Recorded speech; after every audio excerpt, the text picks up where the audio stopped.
Bonjour à tous et bienvenue sur le plateau du Champ des Possibles pour ce 61e Salon de l'Agriculture. On est reparti pour un tour, on est très content d'être là. Une semaine pour aborder toutes les grandes thématiques agricoles dans le détail. Et pour cette première émission du Champ des Possibles avec Semae et l'Opinion, je suis très heureuse de recevoir Guillaume Gérard-Rédet. Bonjour. Bonjour. Alors vous êtes le président de Pernod Ricard France, c'est pas pour ça que vous êtes venu ici.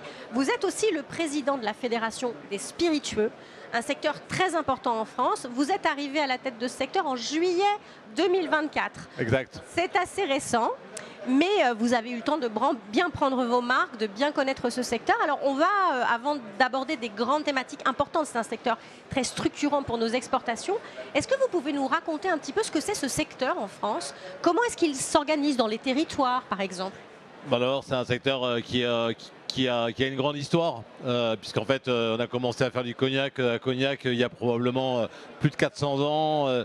On a commencé à faire des liqueurs du côté de Dijon, puis il y a plus de 200 ans. Donc, on a commencé à faire du pastis il y a plus de 100 ans. Donc, on a évidemment un secteur qui a déjà une histoire et très ancré dans ces territoires, tout simplement parce qu'on est aussi totalement agricole. On n'utilise quasiment que des produits naturels pour faire nos produits. Donc des liqueurs au Calvados, à l'Armagnac, au Cognac. Nous, nos régions portent même, nos marques portent même et nos catégories portent même le nom des régions, ce qui montre à quel point elles sont importantes. Et qu'est-ce qu'on a comme type d'entreprise? Des grands groupes, Pernod Ricard, mais aussi beaucoup de petites entreprises? Alors on a une chance et une vitalité incroyable dans notre secteur. On a des entreprises familiales, on a des groupes internationaux, on a des entreprises tout à fait individuelles, de gens qui ont construit leur petite distillerie et qui, parce que autour de chez eux, ils ont les plantes nécessaires pour pouvoir le faire, ils développent leur marque. Si vous allez dans les Alpes, si vous allez voir du Génépi construit dans des petites distilleries chez nous.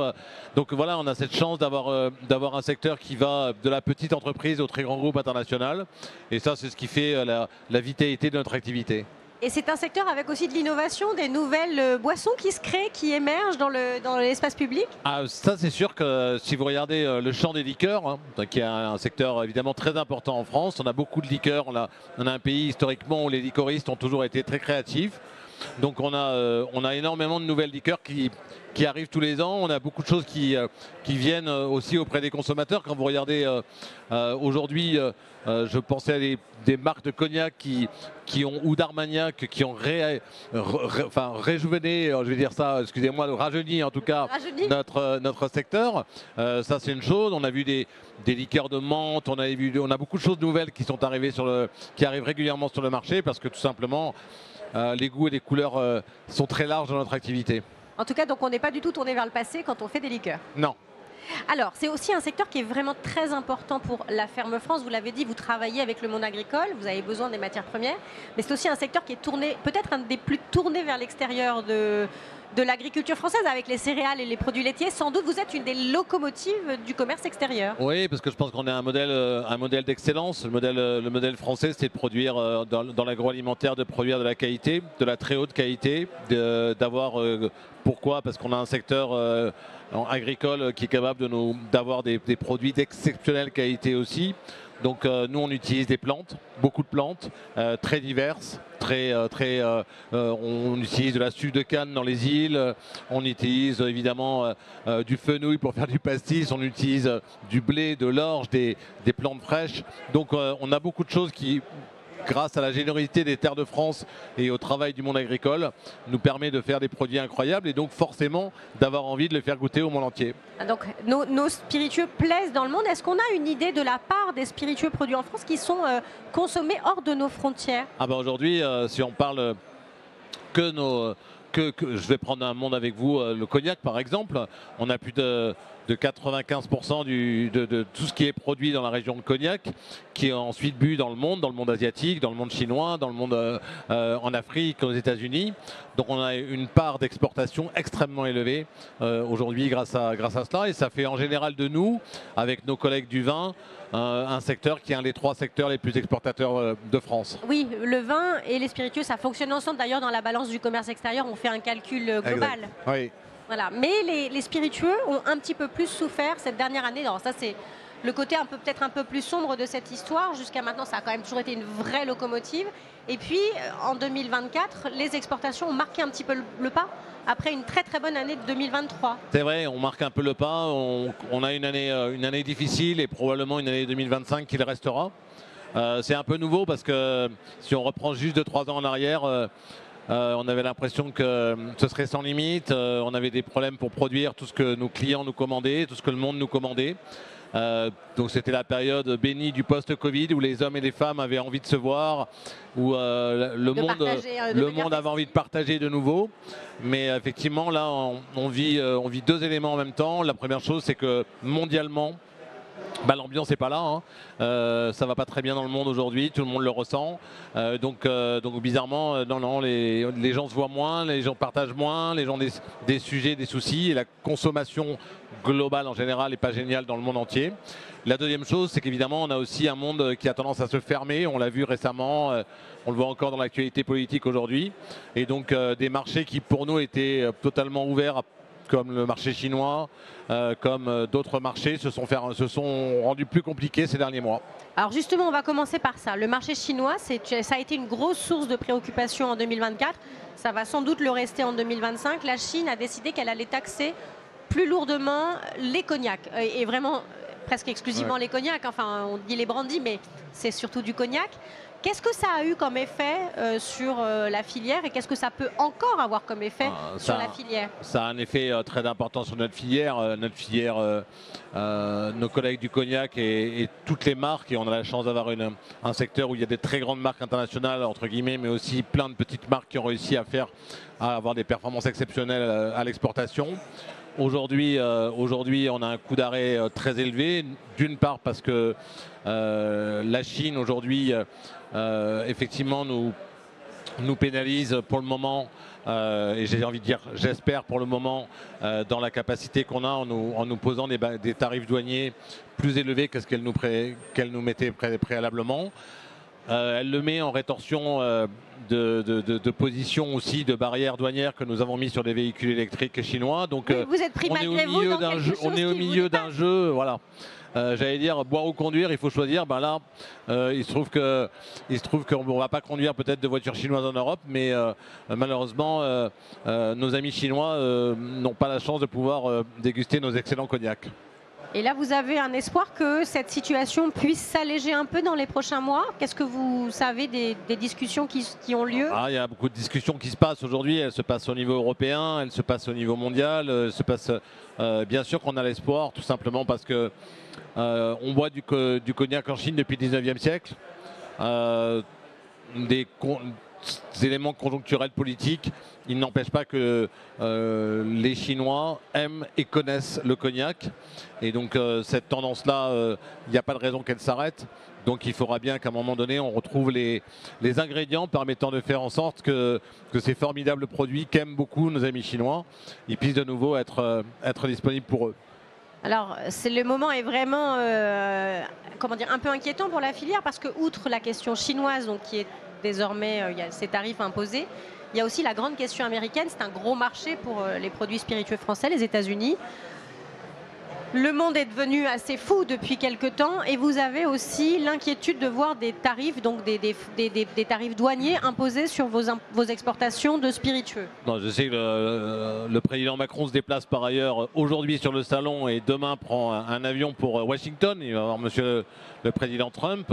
On peut juste souhaiter que évidemment dans ce contexte-là, les produits français et en particulier notre filière des spiritueux qui est déjà handicapée côté asiatique et côté chinois, on ne se retrouve pas de nouveau, nous aussi, à avoir des barrières supplémentaires mis dans le cadre d'exportation de nos produits, parce que du cognac, on exporte beaucoup de vodka, on exporte beaucoup de choses actuellement aux États-Unis, et effectivement, on n'a vraiment pas besoin dans le contexte d'avoir de nouvelles barrières.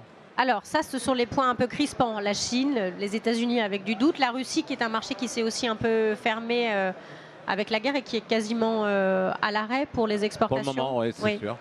Il y a aussi des zones de la planète où on attend et où on a envie de consommer des spiritueux français sans barrière.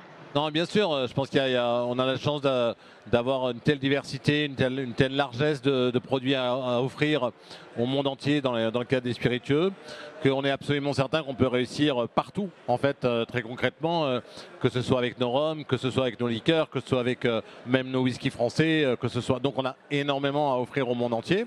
Et aujourd'hui, nous, tout ce qui contribuera à faire en sorte que les barrières douanières ou les barrières d'importation soient levées, on est sûr qu'on a les bons produits pour réussir. Là, dans la grande discussion autour des accords du Mercosur que l'Europe voudrait signer avec les pays d'Amérique latine, il y a un volet important pour vous, pour les spiritueux, Ouais. la reconnaissance des AOP et puis peut-être des facilités pour exporter. Il y a des secteurs qui doutent et qui ont un peu peur de ces accords. Vous, ça n'est pas le cas. Non, mais je comprends que nos amis et nos collègues du monde agricole peuvent parfois, en tout cas, être très inquiets sur ces accords de libre-échange. Je comprends ça, mais il faut qu'ils se rappellent que nous, les produits français, on continue à acheter 4 millions de tonnes de produits alimentaires en France pour faire nos spiritueux. En revanche, si demain on réussit à exporter plus facilement nos spiritueux dans les pays du Mercosur, c'est bien les produits des terres françaises qui vont être exportés là-bas. Donc ça, c'est l'élément clé qu'il faut qu'on arrive à convaincre et séduire pour dire, en fait, ces accords-là, oui, nous on est dedans en se disant, on va exporter les produits des terres de France et c'est ça qu'on veut retenir. Vous allez peut-être rencontrer le président Macron qui est en train de faire sa visite du salon aujourd'hui. Peut-être qu'il passera vous voir sur votre stand qui est juste derrière moi là. Qu'est-ce que vous avez envie de faire passer comme message pour les pouvoirs publics concernant votre secteur ? Je pense que le message au pouvoir public qu'on veut pas faire passer, c'est nous sommes une filière actuellement historique qui vit des moments difficiles. Dans les moments difficiles, il faut faire attention à notre filière. Et sur deux sujets, en tout cas le sujet c'est le marché domestique, ne pas nous mettre plus de taxes. On paye, vous le savez, énormément de taxes actuellement sur une bouteille de spiritueux en France. 72%, ça ne va pas dans la poche des gens comme nous ou du monde agricole, ça va dans la poche de l'État. Donc ne pas alourdir la fiscalité qui est déjà extrêmement élevée. Mais c'est pareil pour nos collègues du vin et de la bière aussi, qui souffrent aussi. Donc ne pas alourdir la fiscalité, c'est le premier message. Deuxième message, c'est continuer à nous soutenir au niveau international pour faire en sorte de ne pas donner le bâton pour se faire battre. Hein. Je pense qu'aujourd'hui, si nous on commence à prendre des mesures de rétorsion face à des mesures de barrières douanières, c'est sûr que tout le monde y perdra. Donc un message aussi d'apaisement dans le combat aujourd'hui qui se mène sur les barrières douanières. Là, on a l'impression que le monde est en train un peu de se chercher, de se refermer peut-être. Mais le pire n'est jamais certain. Comment est-ce que vous envisagez 2025 ? Globalement, peut-être 2026 au-delà. Est-ce qu'on est juste dans un moment compliqué qui s'apaisera Non, je pense que probablement, nous, en fait, le marché des spiritueux, c'est un marché dans lequel c'est pas un marché de volume, c'est un marché de valeur. Si aujourd'hui, les tendances naturelles de consommation, c'est plutôt des tendances où les gens consomment moins, mais consomment mieux, des produits de bien meilleure qualité, des produits avec des goûts extraordinaires.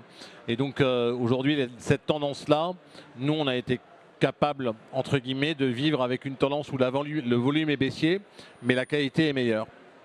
Aujourd'hui, les tendances 25-26, pour reprendre votre question, je pense que ce sera toujours difficile en 2025 et 2026.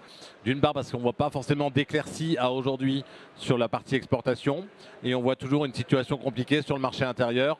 Donc pour le moment, il va falloir faire un peu le dos rond, s'accrocher, mais on est quand même confiant. On est confiant sur deux choses. La première chose, c'est la qualité de nos produits, la qualité de nos marques. La qualité du travail qui est fait par notre filière. Et on est aussi confiant sur une autre chose, c'est les gens, les hommes et les femmes dans ce monde, ils aiment partager un verre, ils aiment se voir, ils aiment ça ne changera pas, donc on résistera. La Fédération des spiritueux est revenue au Salon de l'Agriculture il y a 2 ans. Elle était absente depuis quelques années. Alors qu'est-ce que vous avez envie de dire au public ? Alors on sait que c'est le salon le plus visité de France. Il y a 600 000 visiteurs qui vont passer devant votre stand. Qu'est-ce que vous voulez leur dire ? Leur expliquer mieux qui vous êtes, comment vous travaillez avec l'agriculture française ? Non, je pense que d'abord je vais dire à toutes et à tous, venez nous voir. Venez les voir. On est dans le hall 2 et là on est entouré de de la bière, du vin, du cidre. Donc on est dans un univers plutôt sympa. Et venez voir aussi à quel point la diversité de nos catégories, de nos marques est forte.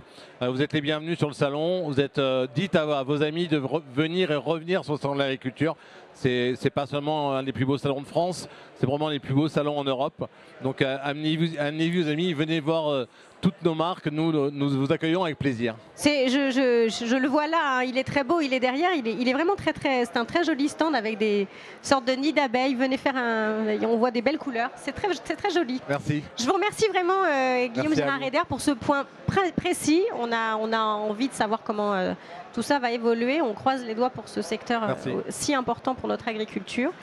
Moi, je vous retrouve demain sur ce même plateau. Je recevrai l'avocat Timothée Dufour qui s'est fait une spécialité de défendre les campagnes françaises. Je vous remercie et je vous souhaite une bonne journée sur le Salon de l'Agriculture.